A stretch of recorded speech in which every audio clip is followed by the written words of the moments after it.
Bem, enquanto os slides não aparecem, eu me apresento.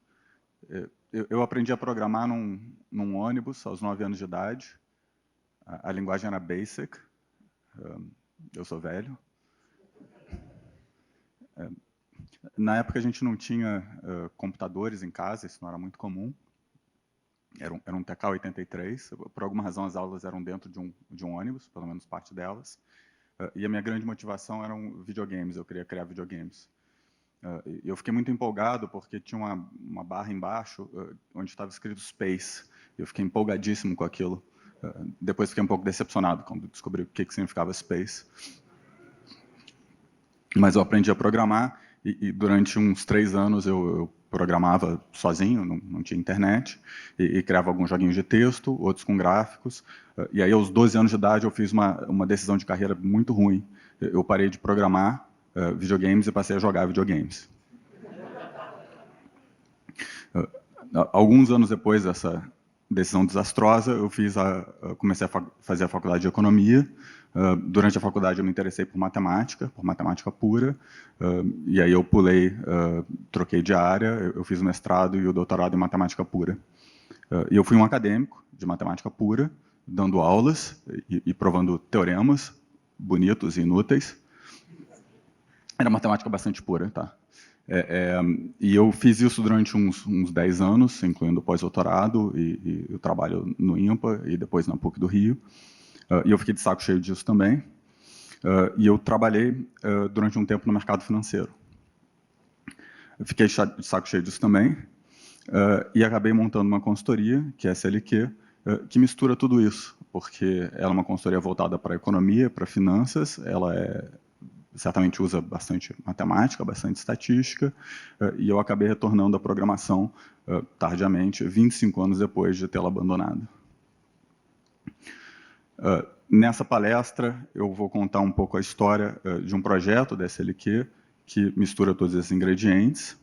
Esse projeto, normalmente a SLQ, enfim, normalmente eu monto equipes para clientes, equipes com essa trajetória toda conturbada, eu tenho networks e conheço gente bastante habilidosa em diferentes áreas, em matemática, em programação, em finanças, em economia, e normalmente os nossos clientes, que são empresas em geral grandes, às vezes de capital aberto, às vezes não, nos pedem para resolver problemas complicados. Eu monto uma equipe de gente alinhada com o problema, coordeno a equipe.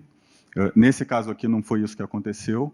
O Rodrigo, que é professor da economia da USP, me convidou para participar, para integrar esse projeto. Eu seria o cara da matemática da equipe, e tinha o Elias também, que é um aluno de doutorado. O Rodrigo e o Elias são especialistas em econometria, que é a estatística tradicional aplicada à economia e particularmente a finanças. Então, nessa palestra, eu vou contar para vocês a história desse projeto e entrar um pouquinho em detalhes. Essa é a segunda palestra que eu dou aqui. A primeira foi uma palestra bastante soft, sem nenhuma equação. Essa aqui vai ter algumas equações. Mas eu vou tentar explicar também as ideias, a intuição por trás delas. Isso aqui foi um projeto de consultoria que acabou gerando um artigo acadêmico que foi publicado num evento nacional do ITA. O artigo é esse aqui, tem no site do evento e tem também na REPEC, que é um site de pesquisa em economia, e esses slides vão estar publicamente disponíveis depois, e quem tiver curiosidade pode dar uma olhada.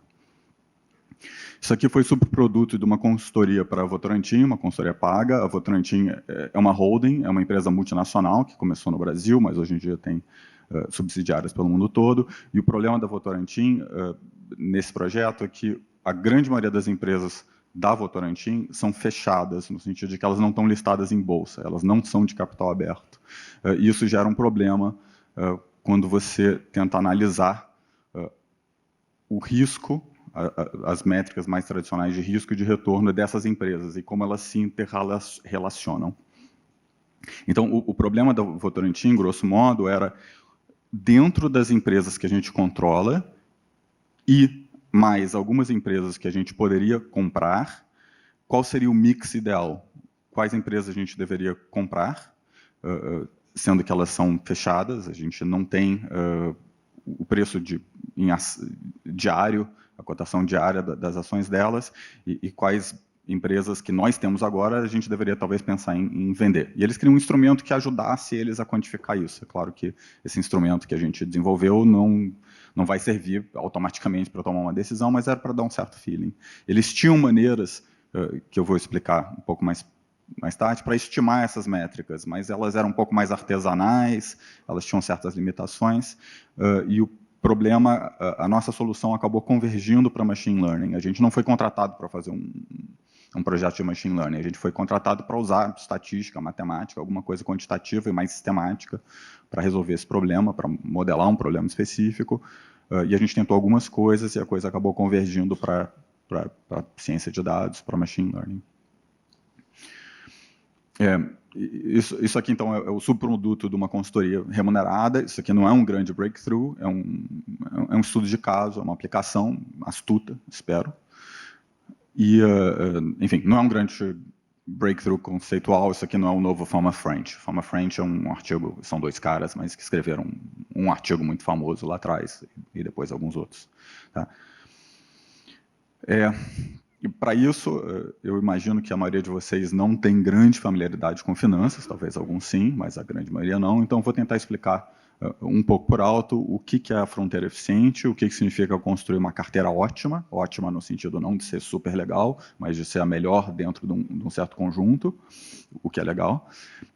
E depois eu vou falar um pouco sobre como esse problema de construir uma carteira ótima é tradicionalmente resolvido para empresas abertas, ou seja, para você misturar, construir uma carteira otimizada de empresas que têm ação em bolsa, e depois quais são os desafios para estender isso para empresas fechadas, que não têm cotação diária em bolsa, o que gera um problema de mensuração, no fundo. A gente acabou convergindo para machine learning, então vou explicar por alto o tipo de modelagem que a gente fez, quais foram os features, quais eram os targets, tinha mais de um target. Vou mostrar para vocês os resultados, com números e também com desenhos.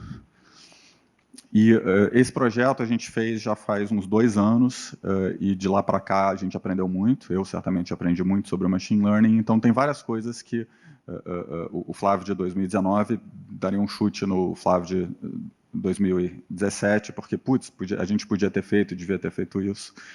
Então, vou devagar um pouquinho aqui sobre o que eu teria feito, o que eu faria se eu entrasse numa máquina do tempo.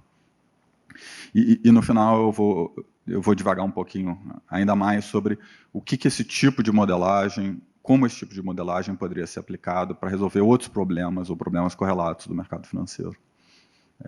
Está na moda usar machine learning para atacar problemas do mercado financeiro, não é à toa que está na moda, mas não é um problema fácil.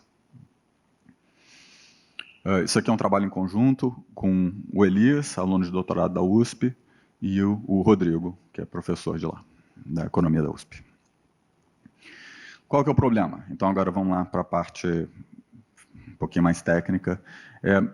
O problema que o Markowitz resolveu lá na década de 50, enfim, ele propôs um arcabouço para resolver esse problema, é claro que houve muita evolução de lá para cá, mas eu vou falar sobre o arcabouço original. É o seguinte, você tem uma cacetada de ações, você tem um conjunto finito de empresas, na verdade, de ativos financeiros, digamos que sejam ações de empresas, e você quer construir a melhor carteira possível, você quer combinar essas ações de uma maneira que, enfim, que seja a melhor possível, do ponto de vista, ao mesmo tempo, de minimizar o risco, porque as pessoas e instituições, em geral, são avessas ao risco, não querem correr risco à toa, e maximizar o ganho, maximizar o retorno esperado.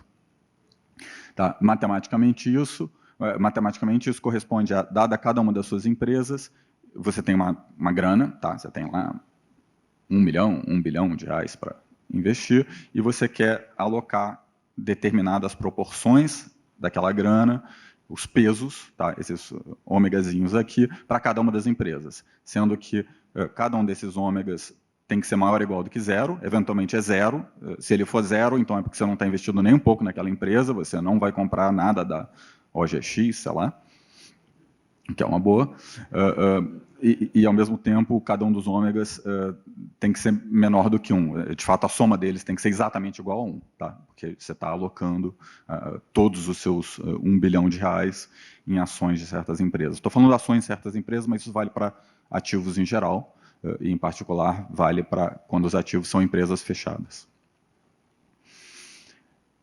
O que você quer fazer? Você quer, ao mesmo tempo, maximizar o retorno, quanto dinheiro você vai ganhar ou tende a ganhar ao longo do tempo, e minimizar o risco, que é uma maneira de você medir o quanto dinheiro você pode perder se as suas apostas derem errado. Tá? E você quer consolidar isso numa carteira de maneira a, simultaneamente, maximizar um e minimizar o outro. É claro que você ter um problema duplo desse, você não vai conseguir resolver ele, os dois simultaneamente. Cada um vai ter uma solução diferente.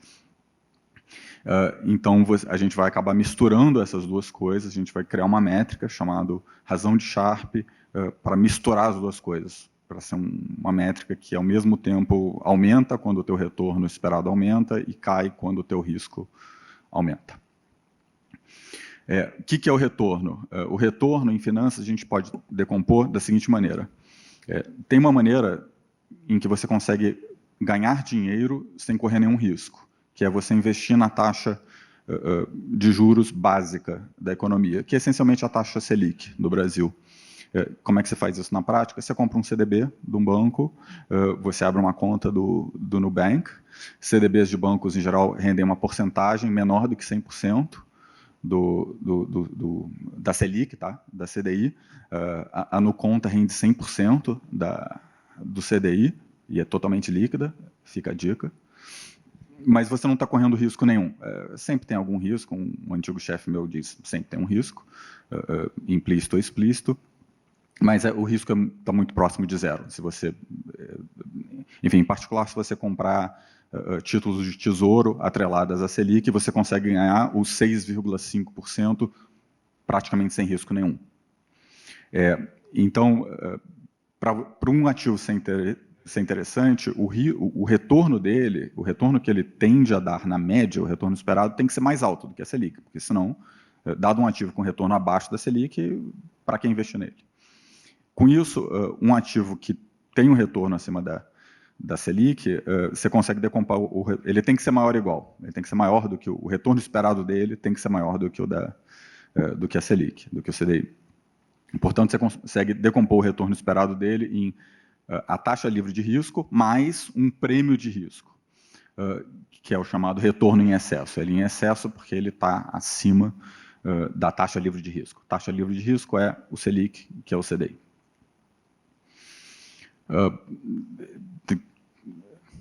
Você pode medir esse retorno em diferentes intervalos de tempo. A convenção é medir ele numa taxa anualizada. Tá? Então, Selic, 6,5% ao ano, atualmente. Às vezes você tem retornos, uma estimativa diária, e tem uma maneira bastante básica de transformar uma taxa de retorno diária em uma taxa de retorno em qualquer período, por exemplo, anual.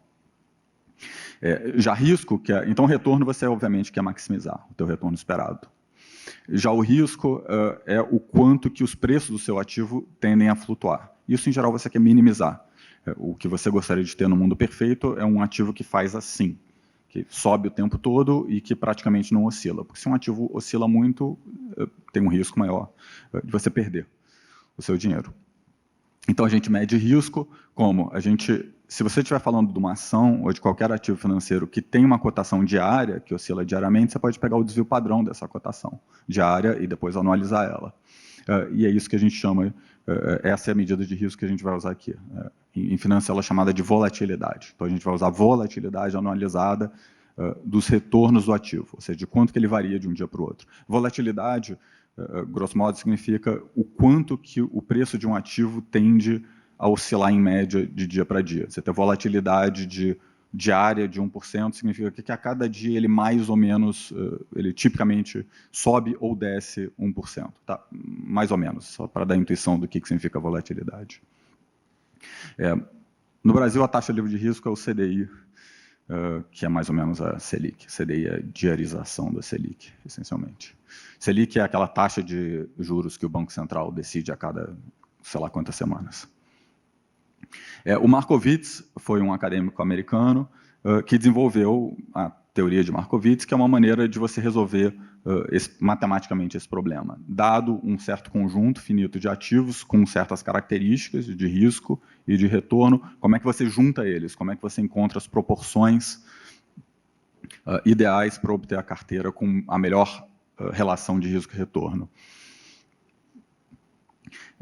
Bem, o Markowitz mostrou que você consegue resolver esse problema se você souber qual é o retorno em excesso esperado de cada ativo. Eu não estou escrevendo mais esperado aqui, mas esses retornos são sempre esperados. A volatilidade de cada um desses retornos, a volatilidade é a nossa medida de risco, desvio padrão de um dia, e aí você analisa ele, multiplica por raiz quadrada de 252, o número de dias úteis no ano, tá? E mais do que você isoladamente saber o retorno esperado de cada ativo e saber o risco desse ativo, você quer entender como as flutuações de preço de pares de ativos se comportam. Então, você precisa das covariâncias entre eles. A covariância é um número, que pode ser negativo, pode ser positivo, que mede o quão juntos ou em direção contrária os preços de dois ativos se mexem. Se você tem uma covariância muito positiva entre dois ativos, entre, por exemplo, duas ações, isso significa que quando uma sobe, a outra tende a subir também, fortemente. Se você tem covariâncias negativas, é que, na média, acontece o contrário. Quando uma sobe, a outra cai. Então, você precisaria ter tudo isso. Se você supõe que você tem todas essas características dos seus ativos, então você consegue resolver o problema. O que é a carteira ótima? Como eu já disse mais uma vez, é a carteira que, em algum sentido, concilia retorno em excesso o mais alto possível com o menor risco possível. Para condensar isso numa única métrica, que aí você pode, de fato, otimizar, a gente usa a razão de Sharpe. A razão de Sharpe pega o retorno anualizado, digamos, e divide ele pelo risco anualizado. Tem limitações, Sharpe. Esse arcabouço todo é bastante simples, tem muita evolução dele de lá para cá, isso aqui é da década de 50, mas ele ainda é uma métrica básica e onde um ponto de partida bom para esse tipo de problema, depois você pode refinar eles. E como a Votorantim realmente não tinha muita ideia de como lidar com o problema deles, a gente partiu do início, do primeiro passo, que era montar uma carteira à la Markowitz para ele, que depois pode e deve ser refinada. Então, a razão de Sharpe, vocês entenderam, né? É o retorno em excesso, o retorno acima da Selic, dividido pela volatilidade. E o que você quer fazer dado aqueles ativos, dadas aquelas empresas nas quais você pode investir, descobrir qual é o conjunto de pesos ideal que maximiza a razão de Sharpe. Acho que não tem um laserzinho aqui, né? Enfim, razão de Sharpe. Quais são os ingredientes para isso? Não tem nada muito extraordinário, não. Isso aqui é estatística básica, porque tem covariância, tem desvio padrão, um pouquinho de álgebra linear e otimização numérica. No final das contas, você monta um probleminha de álgebra linear envolvendo algumas quantidades estatísticas e otimiza no braço, usando o computador. Qual que é o problema? Descobrir os pesos, cada um deles maior ou igual do que zero, com soma igual a 1, que maximizam o Sharpe, que é o retorno esperado, sobre o desvio padrão esperado da carteira. A carteira é um ativo, ela própria é um ativo que é formado pela média ponderada de cada uma das empresas, dos ativos do universo no qual você pode investir. Felizmente, a gente tem fórmulas analíticas para o retorno da carteira. Uma vez que você sabe qual é o retorno em excesso esperado de cada um dos ativos, é uma relação linear, tá? O retorno esperado de uma carteira é simplesmente a média ponderada dos ativos que a compõem, ponderada pelos seus pesos. A relação entre risco e os pesos dos ativos nas carteiras é um pouquinho mais complicada, mas ela é essencialmente quadrática. Você pega o vetor dos pesos, multiplica, no sentido de álgebra linear, pela matriz de covariâncias. As covariâncias são 2 a 2, né? Elas são de pares. Então, você tem uma matriz, que é simétrica em torno da diagonal. Ao fazer esse primeiro produto aqui, você obtém um vetor de tamanho n, onde n é o número de ativos, e depois você toma o produto desse vetor com o transposto do peso. E aí você obteve não a volatilidade, mas a volatilidade elevada ao quadrado, que é a variância. Mas se você obteve a volatilidade elevada ao quadrado, então fica como exercício para você descobrir como é que se obtém a volatilidade. E no final das contas, dado que você já tem como função do vetor de pesos o teu retorno esperado e a tua volatilidade, você tem, portanto, uma expressão analítica, você tem uma fórmula para o teu Sharpe, que é aquele cara dividido pela raiz quadrada do cara de baixo, e aí você faz uma otimização de força na base da força bruta. Aqui o que você está otimizando? Você está tentando encontrar os pesozinhos, ômega 1 até ômega n, satisfazendo as restrições, cada um deles maior ou igual do que 0, com soma igual a 1, que maximizam aquela razão, a razão de R para sigma. Sigma, eu nunca aprendi, nunca memorizei as letras gregas. Tá, então, isso é um problema de otimização com restrições, ele vira um lagrangiano, ele vira um problema lá, Caros com Tucker, você resolve ele no braço, aqui não adianta você simplesmente derivar igual a 0, você não encontra uma fórmula fechada, mas tudo bem, computadores existem para resolver esse tipo de coisa, e você resolve. Geometricamente, tem um desenho bonitinho. O desenho bonitinho é o seguinte, você tem uma região. O que é esse gráfico aqui? Esse gráfico mostra, ao mesmo tempo, retorno em excesso esperado no eixo Y e risco, medido pela volatilidade, no eixo X. Então, uma carteira, onde é que você quer estar? Você quer estar o mais alto e o mais à esquerda possível. Você quer ter o retorno mais alto e o risco mais baixo possível. Infelizmente, você tem uma restrição, você não pode escolher qualquer ponto ali do plano, senão você iria para o infinito, vírgula zero, né? 0, infinito. Quando você plota nesse gráfico todas as carteiras factíveis, ou seja, você pega os seus ativos, seus N ativos, com as características deles, de retorno, de volatilidade e de covariância, e aí você varia entre todos os pesos possíveis, todos os vetores ômega 1 até ômega n satisfazendo, cada um deles tem que ser maior ou igual do que 0, e a soma deles é igual a 1, você acaba obtendo uma região convexa, que é essencialmente a região que fica abaixo daquela linha vermelha. Tá? Então, imaginem que a linha abaixo da região vermelha esteja pintada. Tá? Note to self, pintar isso aqui para a próxima palestra. Mas, então, essencialmente, a região abaixo da linha vermelha está toda preenchida. E essa região factível, é a região onde você consegue, de fato, montar uma carteira que tem aquele risco-retorno. Onde é que você quer? É aí que você mora dentro dessa região, porque fora dela você não consegue atingir aqueles perfis de risco-retorno. Então, a primeira coisa que você quer, que é bastante óbvio, é que você nunca quer estar abaixo, você nunca quer estar no miolo, no interior topológico. Dessa região que é a região abaixo da linha vermelha. Por que você não quer por que você não quer escolher uma carteira que está no miolo dessa região, ou seja, que está estritamente abaixo da linha vermelha? Porque você pode subir. Ou você pode ir para a esquerda. Você pode ir na diagonal, né? Você pode melhorar, você pode ganhar mais retorno sem aumentar risco, você pode diminuir o teu risco sem perder retorno, ou você pode aumentar as duas simultaneamente, indo na diagonal. Então, a primeira coisa que você sabe é as carteiras são...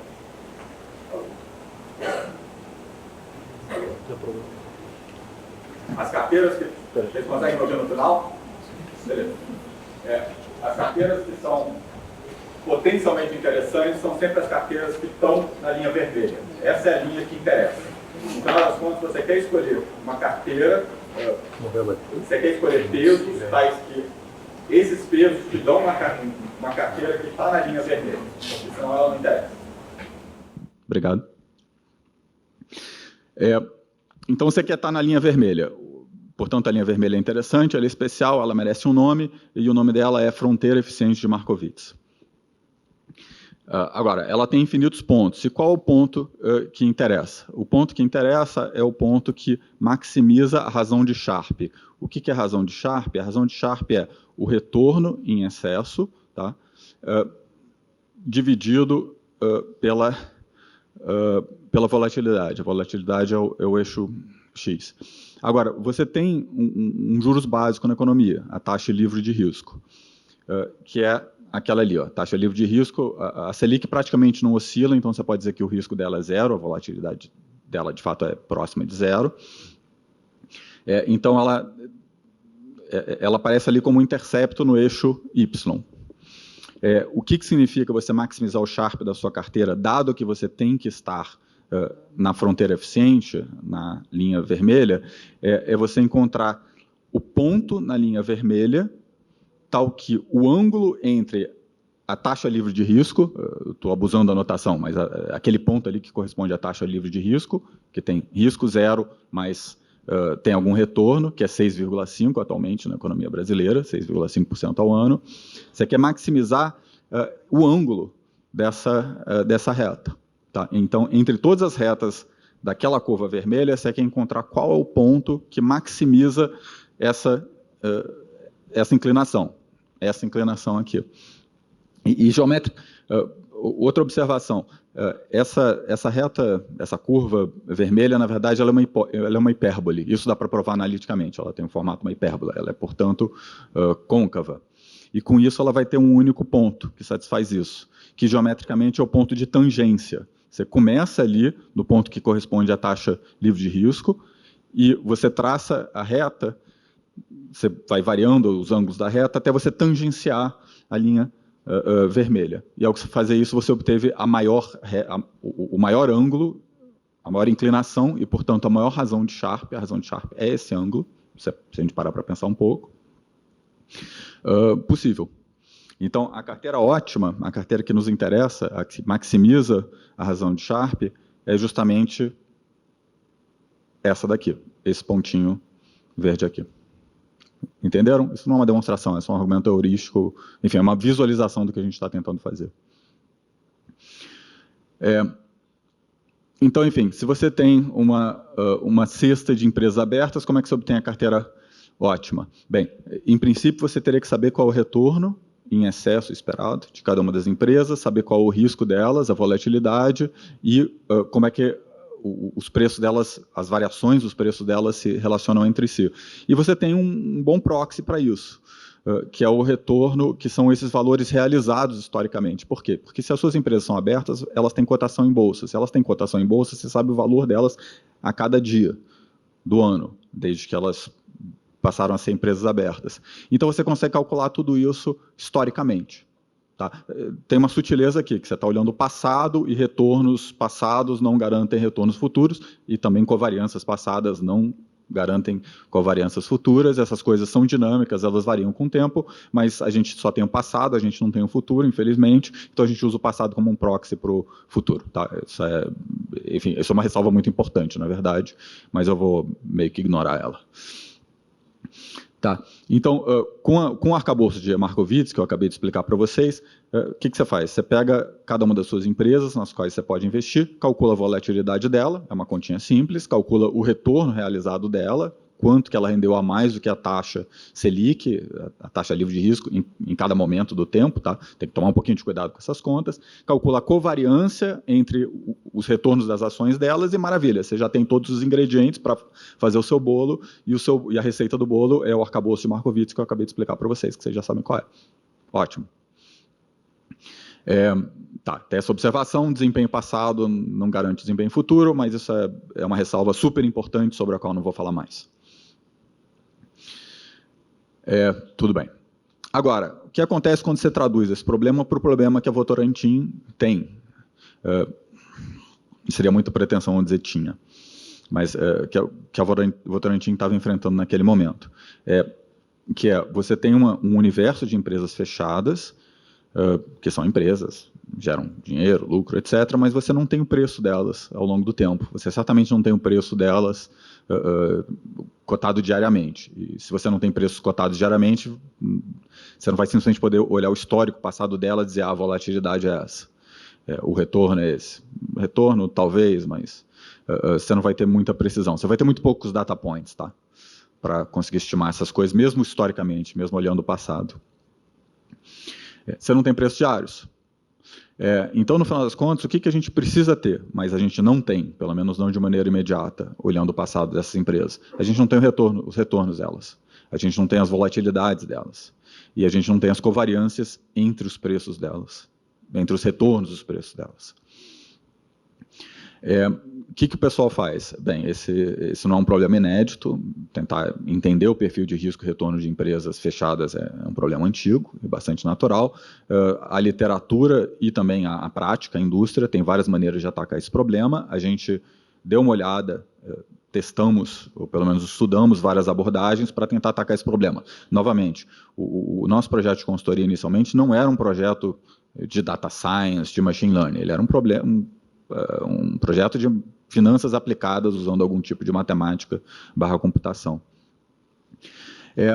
Tem maneiras de você avaliar empresas de maneira artesanal, em que você mistura um pouco o teu julgamento intuitivo, o julgamento intuitivo dos analistas que estão cobrindo aquela empresa. Fundos de investimento fazem isso, fundos de investimento de private equity, que cobrem empresas fechadas, fazem isso, com diversas métricas da empresa, e aí você faz certas hipóteses, que são um pouco subjetivas também, faz umas continhas e chega ao valuation daquela empresa. Quanto é que eu acho que o Nubank vale hoje em dia? Tem gente que certamente já fez essas contas. Até para você poder investir, uma instituição, um fundo poder investir no Nubank. Só que você não vai obter séries diárias, você não vai ficar reavaliando uma empresa fechada todo santo dia, isso não faz sentido. Isso vai acontecer cada vez que houver uma rodada de investimento. Então, você vai ter muitos poucos data points ao longo do tempo. Você certamente não consegue estimar a volatilidade do Nubank olhando os valuations que ele teve desde o começo. São poucos data points. O outro método, bastante artesanal, que a indústria faz beleza, eu tenho uma empresa aqui que é uma indústria têxtil, sei lá, que não está listada em bolsa, portanto eu não sei a volatilidade dela. Mas olha que legal, tem uma outra empresa aqui que também é uma indústria têxtil, e bem, a primeira está em Minas e tem um tamanho tal, a segunda está no Paraná e tem um tamanho tal, mas elas são meio parecidas, então eu vou dizer que a volatilidade, o retorno esperado, a covariância, sei lá, da empresa fechada que eu estou estudando, que é essa que está em Minas, é igualzinha do Paraná. Esse é o método de Peirce. Tá? E ela, de fato, te dá números precisos, porque ela está dizendo, vou substituir o Nubank pelo Itaú. Mas vocês vão concordar que isso é muito no olhômetro e dificilmente você vai encontrar duas empresas que só por serem mais ou menos do mesmo setor e terem mais ou menos o mesmo tamanho vão ter... Não é muito razoável supor que elas vão ter essas métricas muito parecidas uma com a outra, mas enfim. É super subjetivo, isso aqui é no olhômetro. Pode até ser útil para você ter alguma intuição sobre aquela empresa, aquela indústria, mas não para você obter uma métrica mais precisa. Não é nem um pouco sistemático. E, finalmente, tem uma metodologia chamada controle sintético, que é bem interessante, era bastante elegante, ela está, ou pelo menos estava até recentemente, bastante na moda, não só em finanças, mas na literatura de economia. Tem um professor de Harvard, em particular, esqueci o nome dele, que ficou bastante famoso com essa metodologia. Ela é aplicada para zilhões de problemas, inclusive problemas de políticas sociais, chamado controle sintético. E ela basicamente funciona da seguinte maneira: aplicada nesse contexto, dada uma empresa com certas características, tá? Não sei se eu devo usar o Nubank como exemplo, enfim, dado uma indústria têxtil com certas características, que é fechada, uma empresa, pega várias outras empresas que têm características diferentes delas, mas pondera, cria uma empresa sintética, tomando pezinhos, que são pesos diferentes, tal que, na média, essa empresa sintética enfim, sei lá, você está tentando modelar o Santander, mas o Santander, vamos fingir que ele seja fechado e o Santander não tem ação na bolsa. Então, o que você faz? Você pega o Itaú e olha as características do Itaú, você pega o Bradesco, você pega o Banco do Brasil, e aí você resolve um probleminha fácil de otimização, que é uma empresa que é 25% Itaú, 50% Bradesco e 25% Banco do Brasil, tem características o mais próximas possíveis, dentro das características A, B, C e D, do Santander.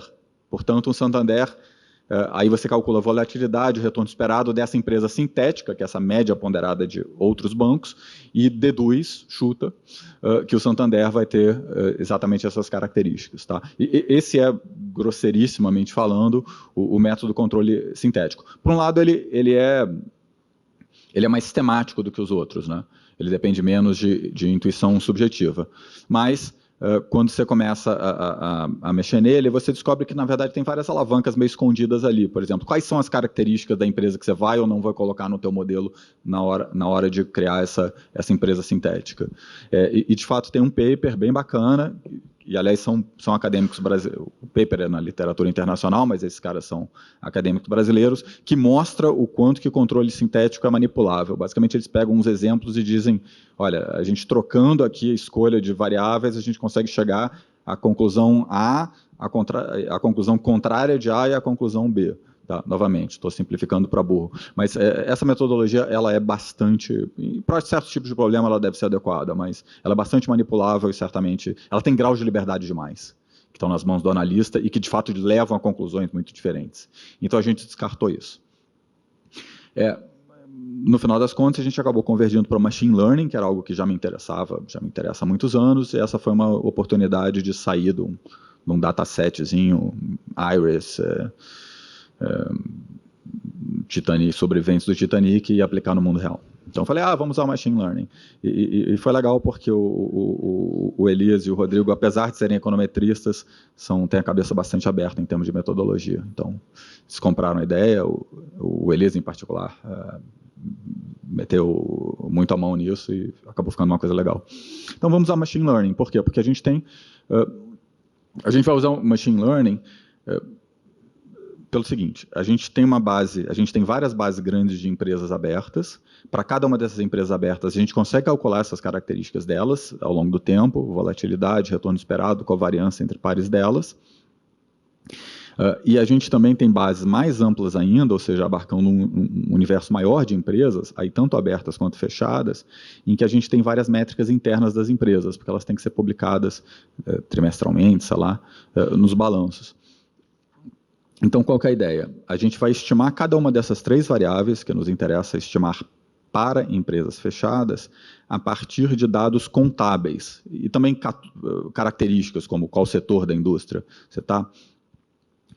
Você vai treinar esses modelos usando Machine Learning numa base de empresas abertas. E uma vez que você tem esse modelo treinado, ele é um modelo que pega as características da empresa e, de fato, as séries temporais de várias características da empresa, dos famosos múltiplos contábeis, EBITDA, ROI, sei lá o quê. E isso você tem para empresas fechadas também. Você consegue obter isso para empresas fechadas. Certamente para empresas fechadas das quais você é dono. E, eventualmente, para empresas fechadas que você está negociando, pensando em comprar. Você consegue acesso a isso. Então, os nossos modelos, em vez de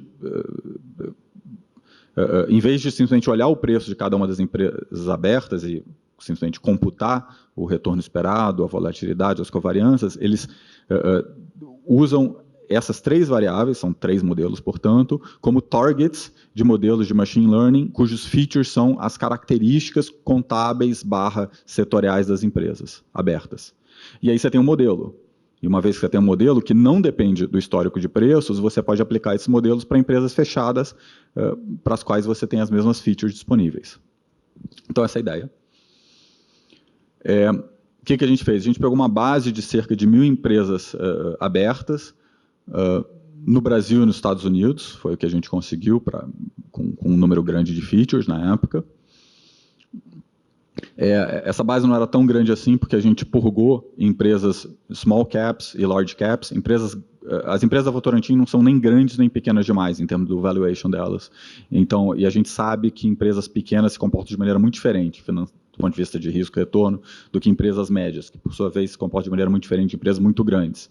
Então, a gente purgou, jogou fora empresas small caps, abaixo de um certo valuation, jogamos fora empresas very large caps, acima de um certo valor de mercado, e ficamos com a meiuca ali, que é o espaço onde habitam essas empresas da Votorantim. Qual que é o dataset? A gente pegou séries trimestrais de mais ou menos 55 características e múltiplos contábeis, tá? Variáveis contábeis, de cada uma dessas 1.000 empresas, a maioria delas no Brasil, algumas nos Estados Unidos. Não, a maioria delas nos Estados Unidos e algumas no Brasil. Pegamos isso via Economática, via Bloomberg e Nefin. Nefin é um site, aliás, da própria economia da USP. Pegamos os preços das empresas e taxas de juro, que variam ao longo do tempo, para a gente poder calcular retorno em excesso, né? Isso aqui é a lista das 55 features. Alguém tem alguma dúvida sobre alguma dessas features? Enfim, é uma lista longa de features, e a maioria delas eu nem entendo direito o que são, mas tudo bem. Essa é uma das coisas legais do machine learning, né?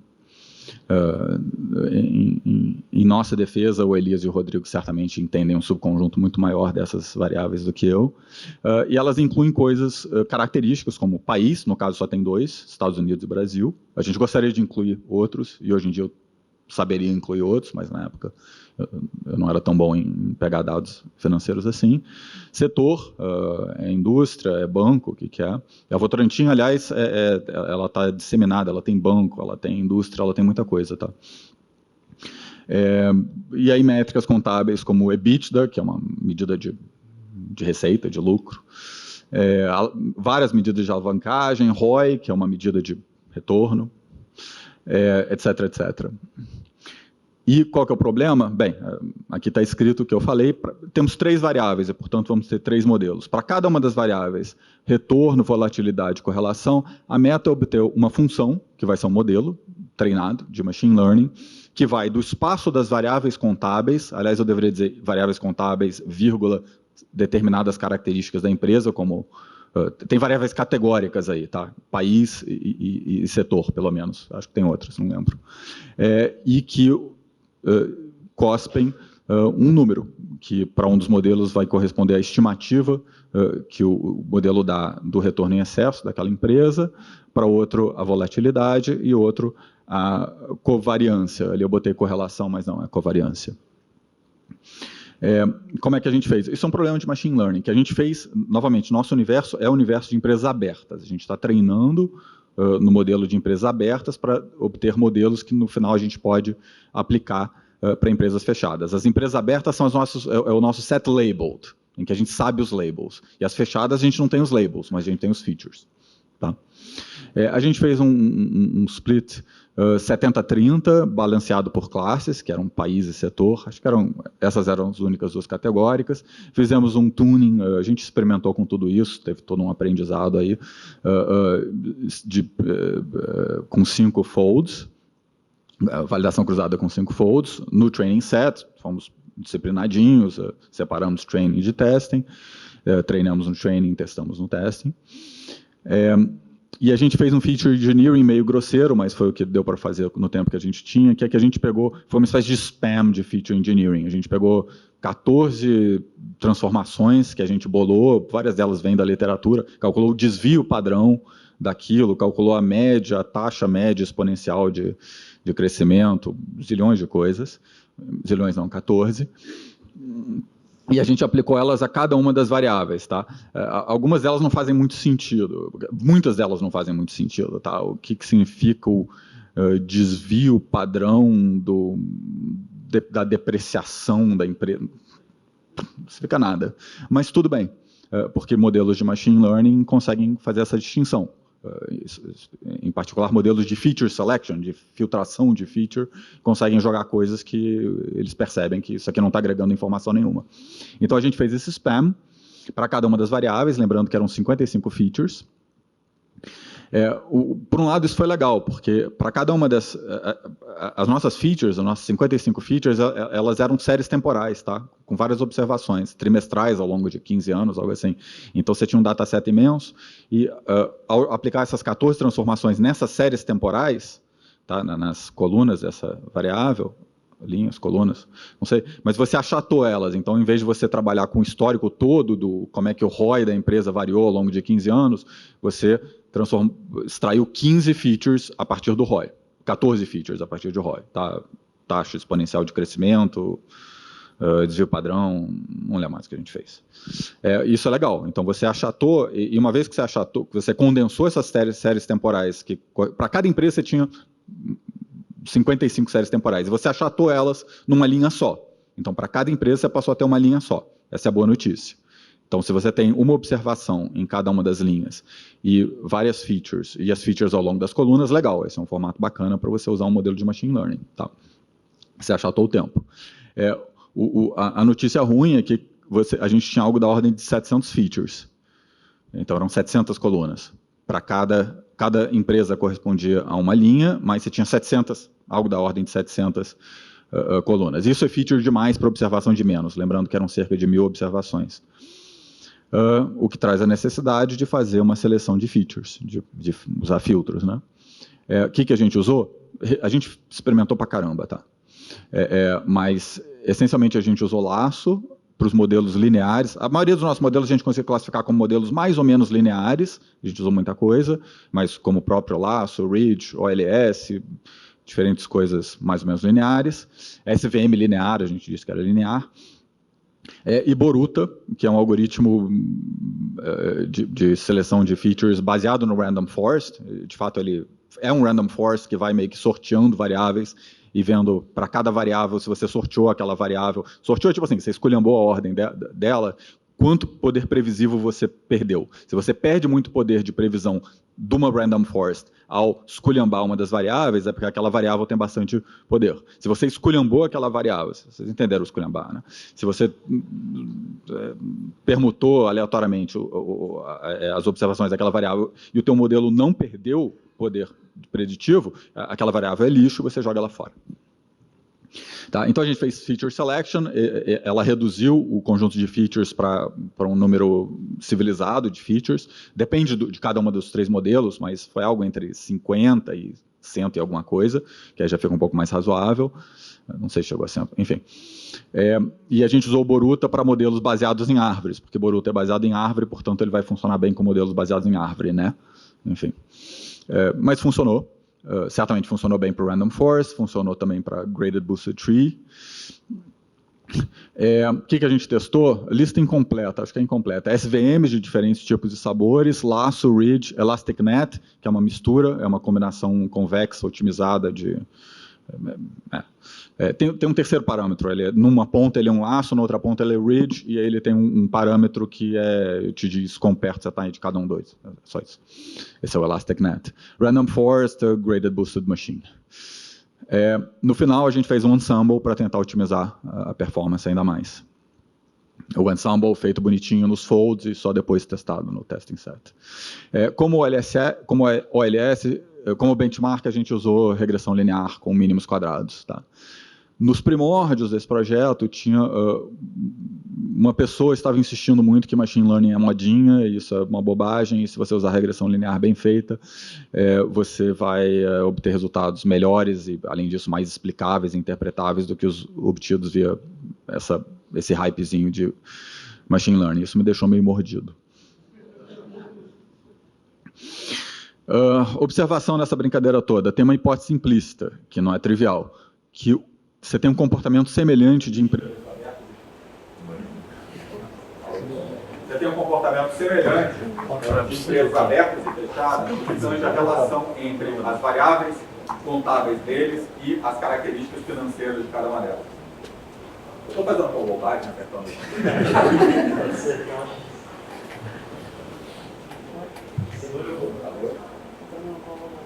Alô? Então a primeira hipótese a primeira hipótese implícita, né?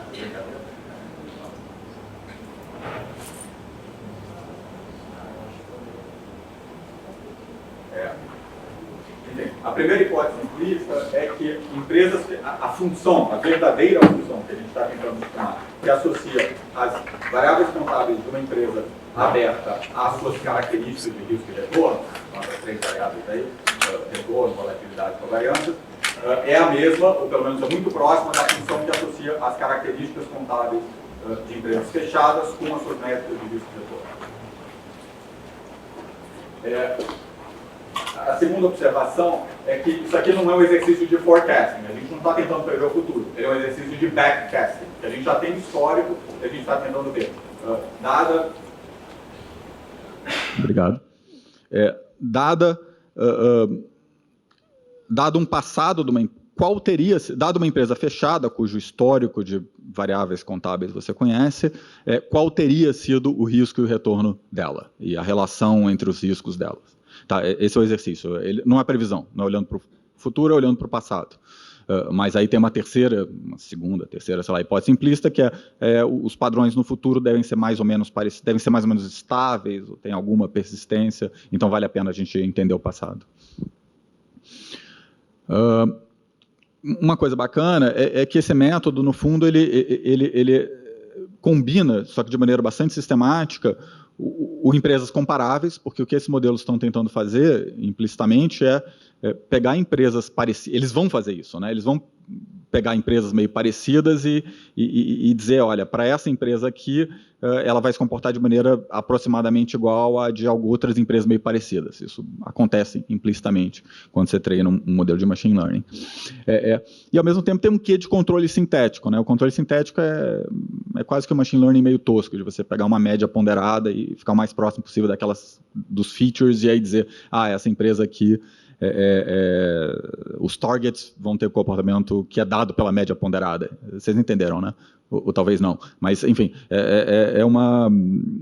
moralmente, o método que a gente usou, de machine learning, combina um pouco a filosofia de dois dos métodos que são o primeiro meio artesanal, que é os peers, empresas comparáveis, e o segundo sistemático, porém manipulável, que é controle sintético. Em machine learning, bem feito, você não consegue manipular o resultado, porque você fez a separação de training e testing, fez a validação cruzada, e o resultado que sair é o resultado que sair. Qual foi o vencedor do nosso campeonato de modelos? Foi o Random Forest. Mentira, a rigor foi um ensemble de Random Forest com Graded Boosted Machine, mas o incremento de desempenho era muito pequeno, de R quadrado, a gente usou R quadrado, e demorava muito mais tempo. E a gente estava com pressa, porque a gente tinha um prazo e a gente estava sendo pago para cumprir aquele prazo. Então, no final das contas, a gente usou o Random Forest, que era mais rápido de treinar. E a gente tinha que ficar retreinando, porque surgiam bugs, etc. Como sempre na vida real. Como é que ficou a comparação do nosso modelo de machine learning, que é hype, a modinha passageira, com a da boa e velha regressão linear via minimização de erros quadrados? Temos 3 variáveis que a gente estava tentando modelar. Isso aqui é o desempenho no testing set, né? Volatilidade, retorno em excesso e covariância. Eu fico botando correlação, mas não, é covariância. São 2 coisas diferentes. Leia-se covariância ali. Em verde, a gente tem R quadrados, tá? A gente usou R quadrados porque é o que o pessoal de finanças entende, em particular nossos clientes, é a métrica mais natural para eles, tá?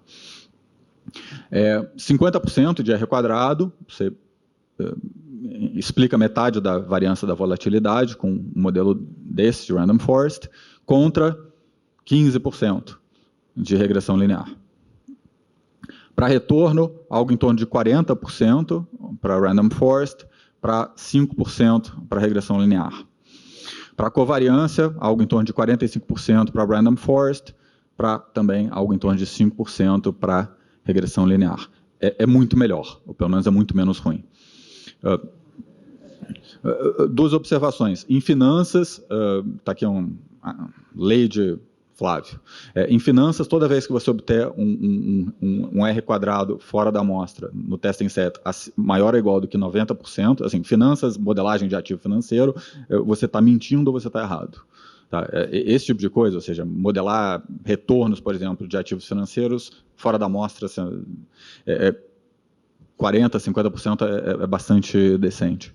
Aliás, um R quadrado de 0 fora da amostra não está dizendo que você não teve informação nenhuma. É só uma interpretação ruim. Um R quadrado de 0 significa que você acertou a média. Você só não consegue modelar os desvios da média. E acertar a média fora da amostra já tem mérito, certamente num problema difícil desse. E seja como for, a regressão linear, falando estritamente em termos de previsão, se saiu muito pior do que machine learning. O que não deve chocar ninguém aqui, né? Mas, enfim, para ter algum teste de robustez desses modelos, a gente rerodou eles uma cacetada de vezes, com exceção de correlação, que na verdade é covariância, porque ele demorava pra caramba. A gente estava fazendo tudo no laptop, tá? Foi mal. Foi há 2 anos, em minha defesa. Mas a base de covariância é muito maior, na verdade, porque ela considera todos os pares da base. Então, ela tem algo da ordem de 1000 vezes 1000, 1 milhão de pares. Na verdade, meio milhão, porque você tem uma simetria ali. Isso, ela provavelmente, se a gente ficasse rodando várias vezes, a gente rodou umas 2 vezes e os números ficaram muito próximos. Já as bases de volatilidade e retorno são bases de 1000, 700 para treinar, 300 para testar, e aí tem uma certa instabilidade. Azul é o R quadrado fora da amostra, no testing set, via random forest, vermelho é via regressão linear. Eles flutuam um pouco, porque não é um conjunto tão grande assim, e sendo finanças tem muito ruído, mais ruído do que sinal, pelo menos a proporção de ruído para sinal é excepcionalmente alta. O que significa que a gente rodou 20 vezes? Significa que a gente fez um shuffle. Isso foi uma sugestão do cliente que a gente achou interessante. Então, a gente ficou... Uma vez que a gente tinha definido qual era o modelo certo, com os hiperparâmetros certos, a gente resampleou ele. Resampleou o split de training para testing 20 vezes. Para ver quão estável fico. E a resposta é moderadamente estável, volatilidade bastante estável, covariância a gente acha que muito estável, retorno menos, mas tudo bem, isso aqui é muito melhor do que só saber a média fora da amostra. E saber a média fora da amostra já te diz bastante coisa. Só saber a média fora da amostra é ter um R quadrado de 0. Okay. Muitos de vocês devem estar acostumados com discussões do tipo modelos que preveem se é gatinho ou se é cachorro, e aí 95% de acurácia é muito ruim. Não, aqui a gente está falando de um outro jogo. Tá? Esses R quadrados são respeitáveis. A importância das features varia muito com o modelo. O que é importante para retorno não necessariamente é importante para volatilidade, não necessariamente é importante para covariância. Eu estou botando correlação aqui para algum vício, mas é covariância. O que eu faria se eu pudesse voltar 2 anos no tempo? Eu faria várias coisas. Uma delas é que o feature engineering seria menos spam e mais olhar cada uma das variáveis e pensar no que faz mais sentido para elas. A gente provavelmente conseguiria extrair um pouco mais de poder de previsão, um pouco mais de R quadrado aqui, fazendo algo mais... em nossa defesa, a gente fez isso porque a gente não tinha muito tempo e já tínhamos tentado algumas alternativas, alguns outros métodos, e o cliente estava impaciente com toda razão. A gente faria processamento, a gente certamente usaria hoje em dia processamento em nuvem, demorava tipo 12 horas para você rodar não sei se 12 horas era o random forest para covariância, ou se valia para... Assim, demorava demais, eventualmente vocês sabem, tem bugs, putz, esqueci de incluir a variável tal, tem que fazer de novo. Tipicamente, a gente botava uma noite inteira, em nuvem isso ia acelerar bastante. E a gente incluiria dados de outras fontes, certamente de outros países. A Votorantim tem empresa em muitos países.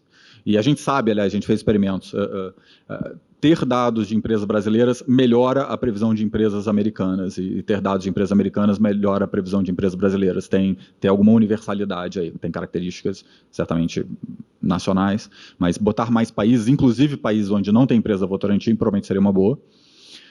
E possivelmente incluir variáveis macro, como outras taxas de juros em horizontes diferentes, inflação, variação da inflação nos últimos tempos, volatilidade de índices agregados financeiros. Certamente tem outras fontes que hoje em dia a gente ia incluir, na época não incluímos por falta de tempo / know-how. Para que serve isso? Bem, primeiro a gente espera que tenha sido um instrumento interessante para a Votorantim. Certamente a Votorantim não vai tomar uma decisão de comprar ou vender uma empresa, porque uma random forest diz para eles que se vender aquela empresa, o Sharpe aumenta, mas pode dar um sabor um pouquinho mais sistemático do que os métodos artesanais. Uma outra aplicação seria... para uma instituição que está interessada em fazer um forecasting, de fato, aí você faz uma separação ao longo do tempo e vê quanto que você consegue prever de retorno. Isso pode ser interessante. Aí você teria que fazer um modelo walk forward, em que você olha o passado para prever o futuro, e aí o passado vai indo para frente. Isso aqui não é trivial, uma vez que você fizer isso, o teu R quadrado vai cair muito, mas ter um R quadrado positivo é sempre bom nesse tipo de modelo. E empresas de private equity, o que elas fazem? Essencialmente são fundos que analisam empresas fechadas, compram as empresas, esperam elas se valorizar, ou melhor, em geral, reestruturam elas para que elas se valorizem e vendem elas depois. Só que como não são sempre empresas fechadas, você tem, o fundo de private equity tem esse problema. Quanto que vale a pena pagar por essa empresa aqui? Ela quer ter um bom valuation. Elas tradicionalmente usam métodos artesanais, que podem certamente ter o seu mérito, mas um instrumento desse aqui, devidamente adaptado e refinado, pode ter algum valor para um fundo, para uma empresa que faz esse tipo de coisa, que compra e depois vende sistematicamente empresas fechadas. Para fazer uma adaptação dessas e ficar interessante, a variável alvo aqui mais natural não seria volatilidade, não seria retorno em excesso, seria talvez prever diretamente o valuation, quanto que a empresa vale. É isso, obrigado.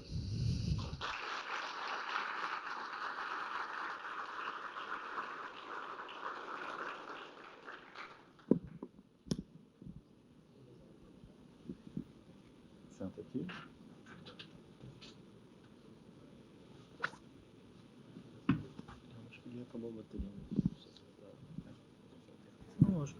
Alô? Alô? Eu acho que esse você desligou mesmo e o outro acabou a pilha. Então ficou meio a meio. Bom, a primeira pergunta é sobre, até um comentário que você fez no final, mas não é problemático usar métricas contábeis de países diferentes? Países diferentes têm incentivos fiscais diferentes, statements diferentes, etc. Sim, isso é um tipo de sujeira, um dos vários tipos de sujeira que tem nessa base, mas os experimentos que a gente fez ao longo do projeto mostraram que, de fato, incluir as empresas de um país ajuda a prever as variáveis de outro, as métricas de risco e retorno de outro. Então, apesar dessa sujeira, que tem um viés ali dentro, certamente, a pessoa que fez essa pergunta tem toda a razão, essas métricas, a definição das métricas vai variar de país para país, a construção delas, portanto, os features são definidos de maneira um pouco diferente de um país para o outro, mas apesar disso, agrega informação. Mas tem sujeira, que é uma das explicações para o nosso R quadrado não ser tão alto assim. A próxima é que o modelo de Markowitz é notadamente sensível a pequenas variações na expectativa de retorno. Como foi feita a redução da incerteza na extrapolação para o universo ilíquido? Universo? Ilíquido, eu não sei se é... Ilíquido. Não foi feito. A gente está ciente dos problemas de Markowitz. Eu já trabalhei com eles, inclusive com empresas abertas. Tem N restrições, é muito sensível. Você muda um pouquinho as variáveis de input e as carteiras mudam muito. A ideia desse projeto era construir um primeiro modelo usando uma metodologia diferente que pudesse agregar valor ao que era feito pelo nosso cliente. A próxima pergunta é: não pensou em usar redes neurais de Deep Learning?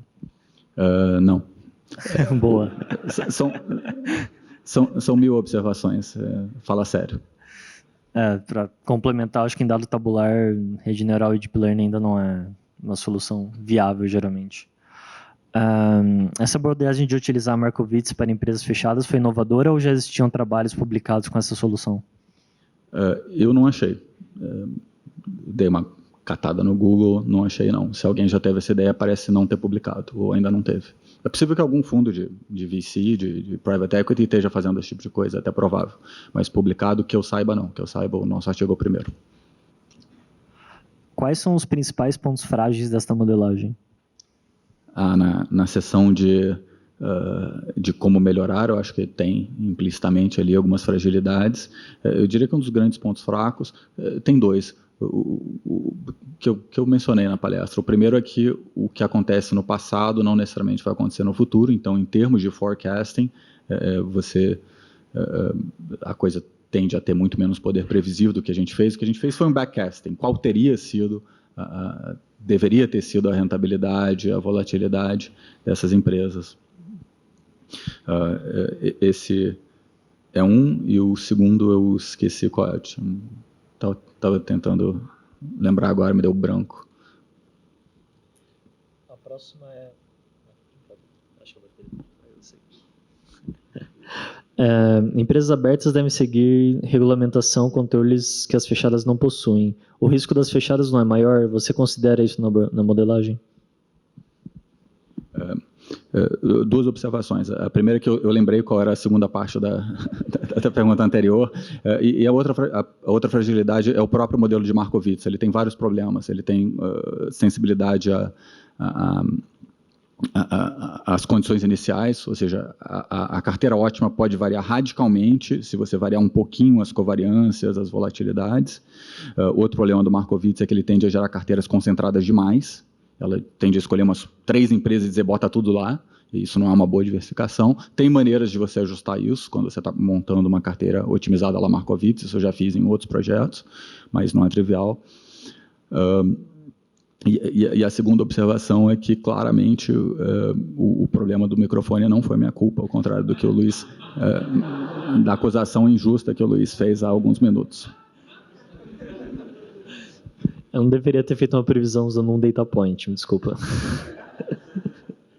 Bom, a próxima pergunta... Eu acho que eu não respondi a última pergunta. A última foi de que as empresas abertas seguem regulamentação, e então as fechadas deveriam ter um risco maior, se você considerou isso. No nosso estudo de literatura, a gente viu alguma coisa sobre como o risco de empresas fechadas deve se comparar com o risco de empresas abertas, e a resposta TLDR parece bastante parecido. Tem alguma coisa na literatura que diz que empresas fechadas têm um pouco mais de risco do que as abertas, o que faz um certo sentido, mas não parece ser uma coisa imensa, não.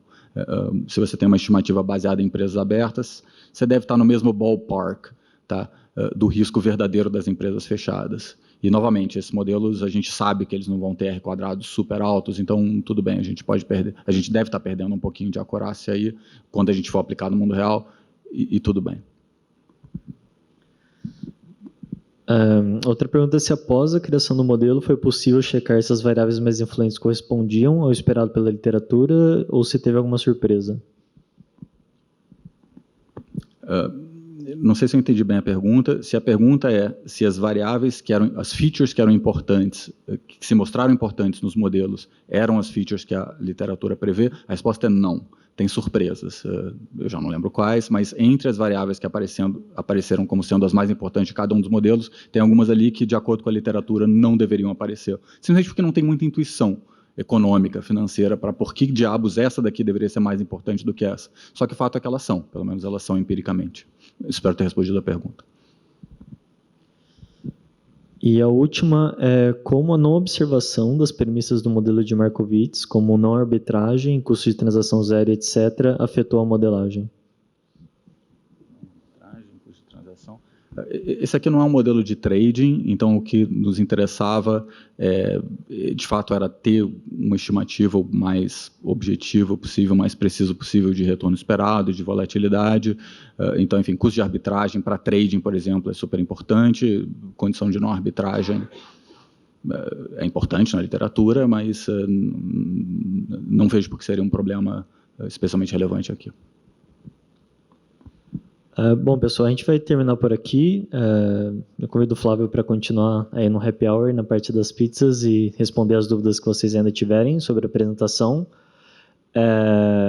Os recados, de novo, a gente não está com a vaga aberta, mas eu acho que dentro de 1 ou 2 semanas devem estar, mas mesmo assim vocês podem tirar dúvidas sobre a posição de Data Scientist e de Machine Learning Engineer, só conversar com a gente.